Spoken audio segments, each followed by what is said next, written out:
Hello friends, मेरा नाम आलोक राय है और हमने अपने पिछले वीडियोज में देखा था कि पीएचपी में किस टाइप के क्वेश्चंस पूछे जाते हैं इंटरव्यू में फ्रेशर्स के लिए और उनके आंसर्स के बारे में देखा था।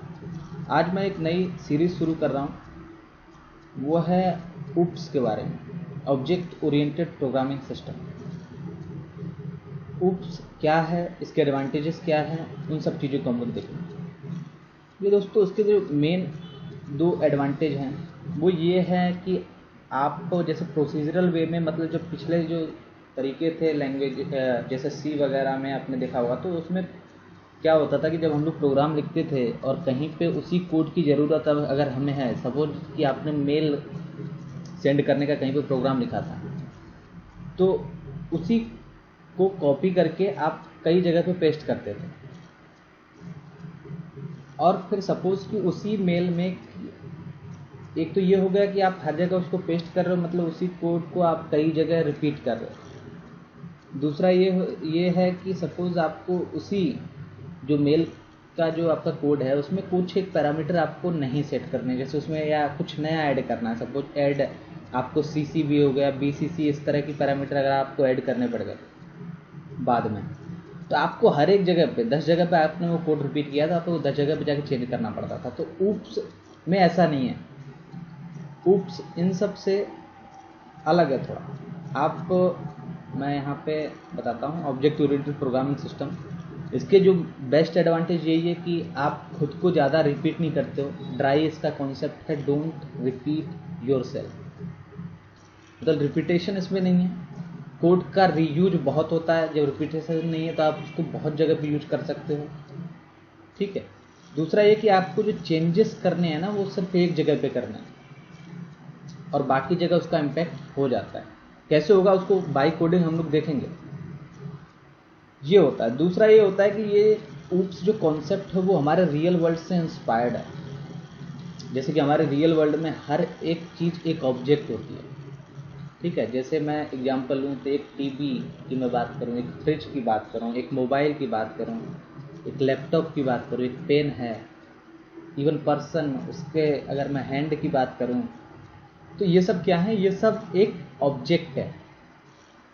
और UPS ये फ्लेक्सिबिलिटी आपको देती है कि आप एज ए प्रोग्रामर इन सब के बारे में आप सोच सकते हो। एज ए प्रोग्रामिंग में इन सब चीज़ों के, इन ऑब्जेक्ट्स के बारे में आप प्रोग्राम कर सकते हो, उनको मैप करा सकते हो रियल वर्ल्ड ऑब्जेक्ट के साथ थ्रू प्रोग्रामिंग। ये UPS का कॉन्सेप्ट है, ये इसकी फ्लेक्सिबिलिटी है, ठीक है।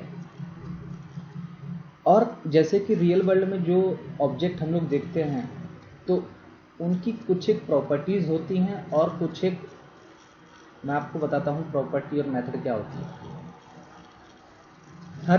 हर जितने भी ऑब्जेक्ट आप देखते हो सबकी अपनी एक प्रॉपर्टी होती है और अपना एक बिहेवियर होता है। अब दोस्तों ये क्या चीज़ होती है, इसको थोड़ा सा जान लेते हैं कि प्रॉपर्टी और बिहेवियर क्या होता है। प्रॉपर्टी कह लो या एट्रीब्यूट कह लो, UPS में दोनों ही सेम है।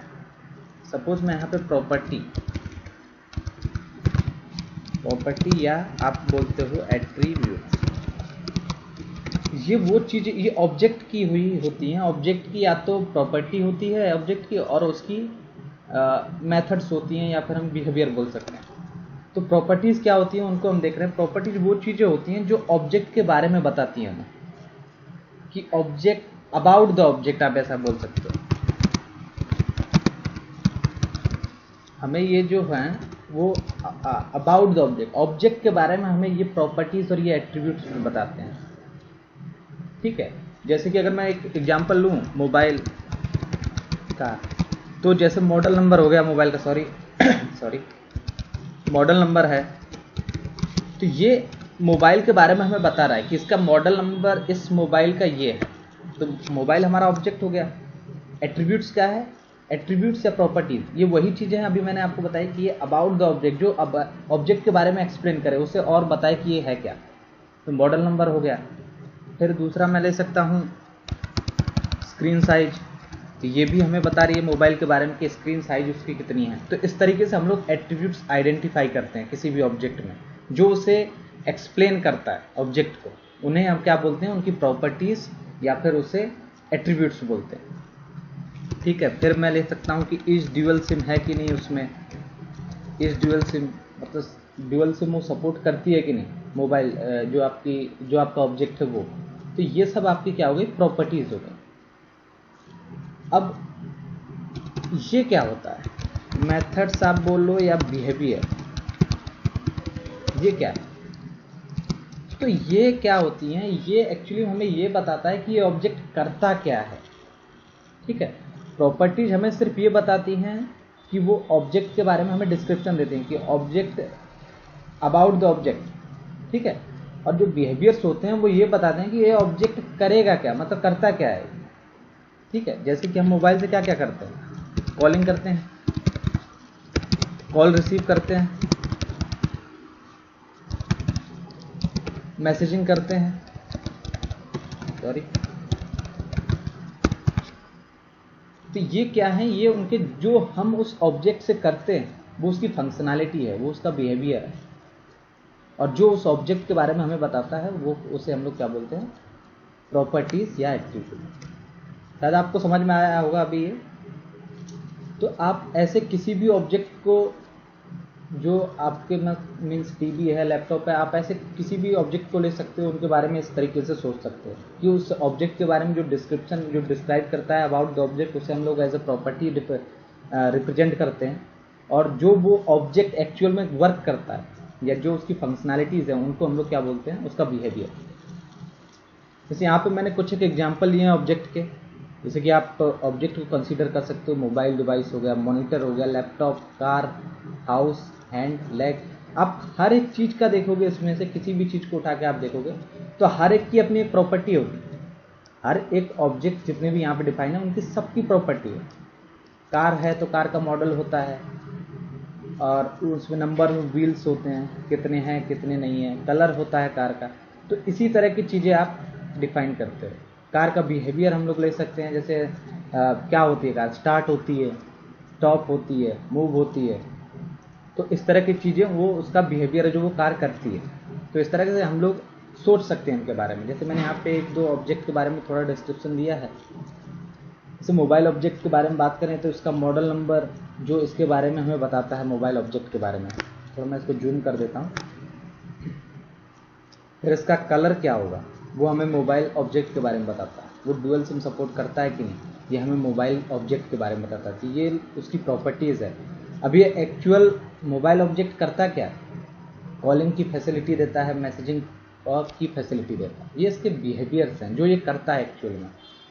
तो उम्मीद करता हूँ कि आपको ये तो समझ में आ रहा होगा कि मैं कहना क्या चाह रहा हूँ। दूसरा ऑब्जेक्ट एक और ले लेते हैं। सपोज दैट बैंक अकाउंट है आपका, उसमें हम लोग देखें तो बैंक अकाउंट के बारे में यही तो हैं जो चीज़ें हमें डिस्क्राइब करती हैं। जैसे अकाउंट नंबर ये बताता है, अकाउंट नेम किसके नाम पे वो अकाउंट है, बैलेंस इनिशियल उस बैंक अकाउंट का कितना है, और इसका जो बिहेवियर है वो ये है कि हम लोग डिपॉजिट और विड्रॉ करते हैं। बैंक से यही तो करते हैं, आप डिपॉजिट करते हो, विड्रॉ करते हो। तो इस तरीके से हम अपने आसपास देख सकते हैं, ऐसे ऑब्जेक्ट्स के बारे में सोच सकते हैं और उनके एट्रीब्यूट्स और बिहेवियर को हम लोग डिफ्रेंशिएट कर सकते हैं। एट्रीब्यूट को आप सिंपल यही लोग जो ऑब्जेक्ट के बारे में डिस्क्राइब करता है अबाउट द ऑब्जेक्ट, उसको एट्रीब्यूट बोलेंगे, और जो उसका एक्चुअल जो ऑब्जेक्ट कर रहा है उसे हम लोग ऐसे बिहेवियर ट्रीट करते हैं, कंसीडर करते हैं। सॉरी, यहाँ पे आज मैं कोड नहीं कर रहा हूँ, लेकिन हमारे जो नेक्स्ट वीडियो में है अभी जो आने वाला है उसमें मैं क्लासेस और ऑब्जेक्ट, क्योंकि जो